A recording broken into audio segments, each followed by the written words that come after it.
Hey, it's Michael Douglas here on Dr. Pundit. Happy Memorial Day 2025. And on this edition of the show, it's another number one hit from the 1980s, this time the early 1980s, and Sheena Easton and her number one smash, Morning Train, 9 to 5, parenthetically. That's right. More on that in a second. But this is a number one song that I really have wanted to talk about for a while now, but really haven't had a chance to do it until today, because as much as I really like Sheena Easton, one thing about her career really troubles me, and I'll talk about that at the end of the episode today, so try to stick around if you can. But Morning Train, 9 to 5, Sheena Easton.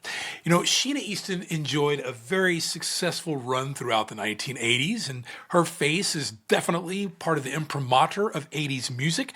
The Scottish performer just seemed to sense which way tastes were going and with the music that she released. And she really managed to make it seem like a calculated act. Her first release song was about as light as pop music could get. And that made sense since it was the beginning of her career. She needed something to at least define her and to get her persona out there, as it were. Thanks to her bubbly performance and the music video that accompanied it, the song Morning Train 9 to 5 shot all the way to number one in 1981. And it's a song that still holds a significant place in a lot of 80s music purists' libraries and hearts today. Sheena Easton has often said that one of her influences was the diva Barbra Streisand, who had shown singing talent from an early age, as did Easton. And after hearing the song The Way We Were, a 1974 number one hit, and the number one hit of the year that year, Sheena Easton was convinced that, yes, she was going to make music and performance her career. Now, one may consider her entryway into pop stardom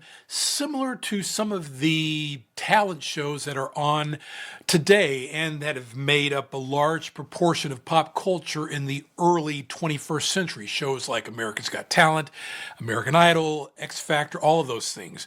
There is a UK documentary, not really a scripted competition, so to speak, that basically followed a bunch of hopefuls in the UK and their desire to be the next breakout star. The name of that show is called The Big Time, and it gave Easton a crucial springboard into her career. Throughout the documentary, and because of the documentary, she was chosen as an example of someone seeking pop music stardom. Sure enough, she basically came away with a recording contract, and her career was about to take off. She had a hit called Modern Girl, which didn't make the top 10, wasn't a number one hit, and I think the vast majority of people who remember this song are Sheena Easton fans. But it was the Morning Train single, 9 to 5, originally called, that went all the way to number one and made her a household name and gave her a Grammy nomination for Best New Artist. But there was a bit of a problem with the title. Morning Train, 9 to 5, had to overcome a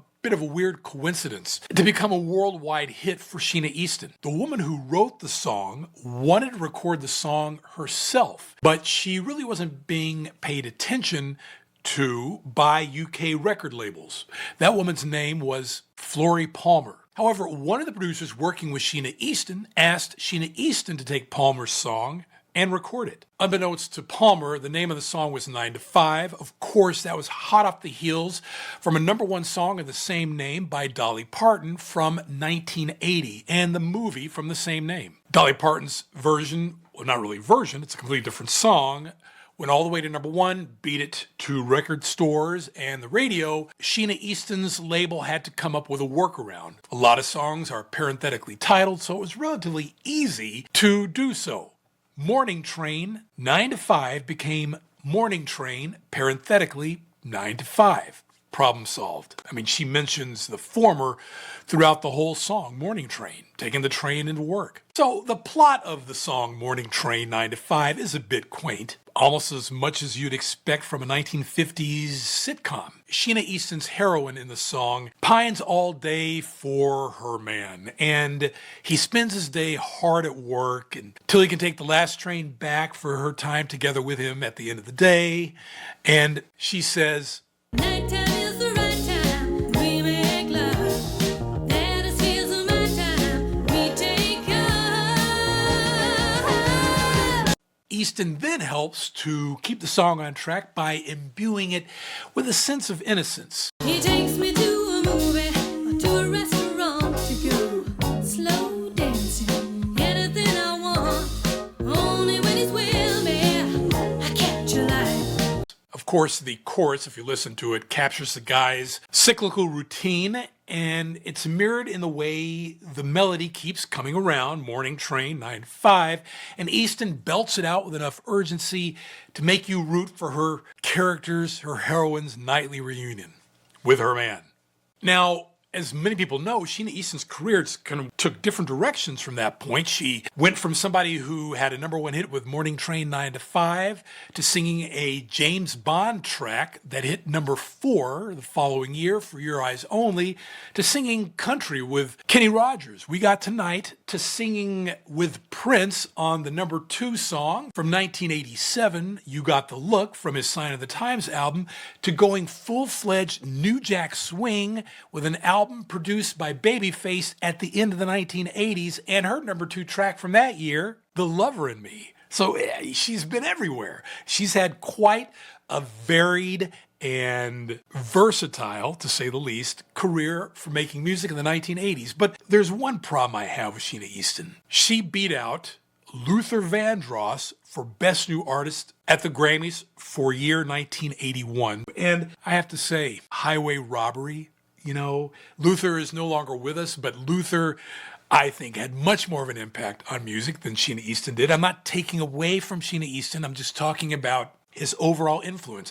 And I've always considered the Best New Artist Award very problematic in that regard.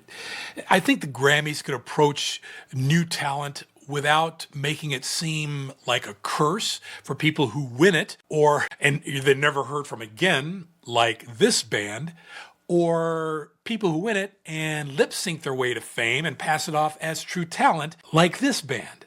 So, maybe I should do a video on this anyway. But yes, Sheena Easton beat out Luther Vandross, who was nominated for Best New Artist in 1981 at the Grammys. I don't know, whatever. Sheena, I still love you, okay? You're special in your own special way for the 1980s. I'm Michael Douglas, and if you like what you see on this show, please don't hesitate to like and subscribe. And as a late great Barry White always used to say, let the music play, and I'll see you on the next episode.